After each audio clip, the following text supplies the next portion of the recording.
कहाँ जा रही हो? कब तक आओगी? मेरी गारंटी नहीं है कि मैं 12 बजे उठ के तुम्हारे लिए गेट खोलूंगी। ज्यादा स्मार्ट नहीं बन रही, तुम बाहर से लॉक करके चली जाओगे और मुझे जरूरत पड़ी तो चुपचाप 10 बजे आ जाना, गेट खोल दूंगी, वरना सुबह तक वेट कर लेना बाहर, सुबह गेट खोलूंगी फिर मैं। गाइस वो इस बार 6000 बिजली का बिल आया, तो ये लो मेरे कॉन्ट्री के 500 रुपीज़।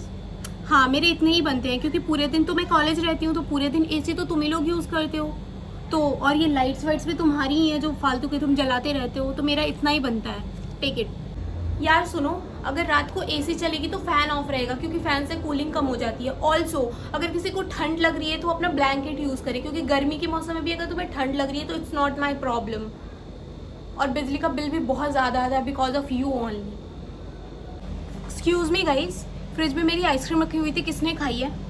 देखो खाने से कोई प्रॉब्लम नहीं है, एक तो पूछ के खाना होता है, सेकेंडली वो मेरी शुगर फ्री आइसक्रीम है तो इट्स एक्सपेंसिव, सो प्लीज़ जिसको भी खानी है एक्सपेंसिव आइसक्रीम तो अपने लिए खुद मंगाए और खुद खाए, किसी और की ना खाए। क्या कहा तुमने? तो क्या हो गया, मैंने तुम्हारा योगर्ट खा लिया, तुम भी मेरी दही खा सकती हो, फ्रिज में पड़ी हुई है। अरे क्या मतलब, वो फ्लेवर्ड था, दही दही होती है। यार सुनो, अब एसी तभी चलेगी जब हम दोनों रूम में प्रेजेंट होंगे, क्योंकि मैं तो होती नहीं हूँ और मेरे पीछे से तुम अंधा एसी चलाती हो और बिल हम दोनों को देना पड़ता है। क्या मतलब, मैं बिल के पूरे पैसे भी नहीं देती, मैं इसलिए नहीं देती क्योंकि मैं यूज़ नहीं करती हूँ। तो अब एसी तभी चलेगी जब मैं भी रूम में रहूँगी, क्योंकि मेरे पीछे से तो तुम चला लेती हो और फिर इतना सारा बिल आता है, फिर तुम बोलती हो कि मैं बिल भी नहीं देती।